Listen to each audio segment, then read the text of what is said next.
Simplifying square roots, or radicals.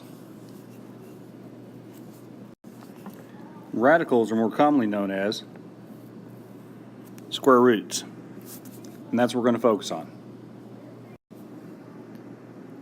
So what do you need to simplify square roots? You need perfect squares.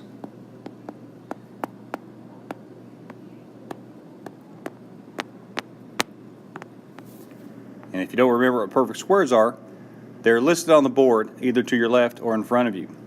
Perfect squares are those numbers where you take a number and multiply it by itself. 1 times 1 is 1, 2 times 2 is 4, 3 times 3 is 9, 4 times 4 is 16, 5 times 5 is 25, 6 times 6 is 36, 7 times 7 is 49, 8 times 8 is 64, 9 times 9 is 81, and 10 times 10 is 100.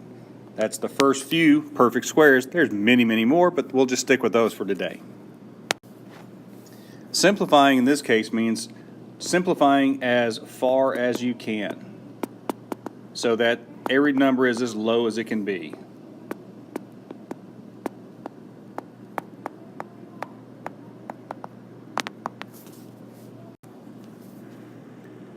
Let's start with the square root of 16. Hopefully you recognize that number from the board. 16 is a perfect square. So since 16 is a perfect square, you can take the square root of what's inside. Square root of 16 is 4. Radical is gone. You have simplified the radical. Now let's look at the square root of 24.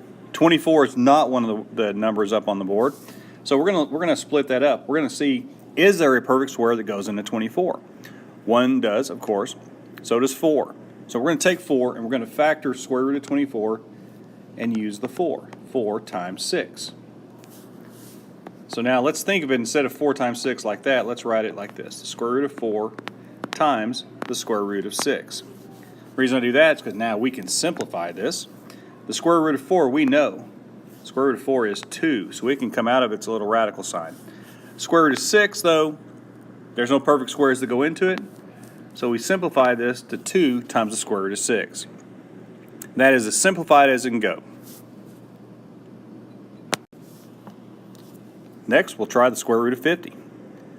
If we look at the numbers on our board, 50 is divisible by 25. In fact, 50 is 25 times 2. So we can think of that as the square root of 25 times the square root of 2. In which we can do, the square root of 25 is 5. So we get 5 times the square root of 2.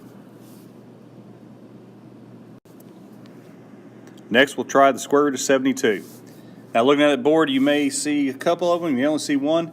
Let's start with probably the most obvious, which is 8 times 9. Square root of 8 times the square root of 9 is the square root of 72. 9 being the perfect square, so we can go ahead and take the square root of 9 and get 3. So we get 3 times the square root of 8.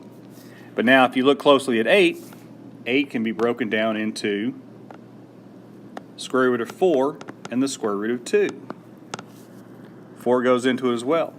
So we can simplify that. Square root of 4 is 2. Now we have 2 and 3 on the outside, which gives us 6 times the square root of 2.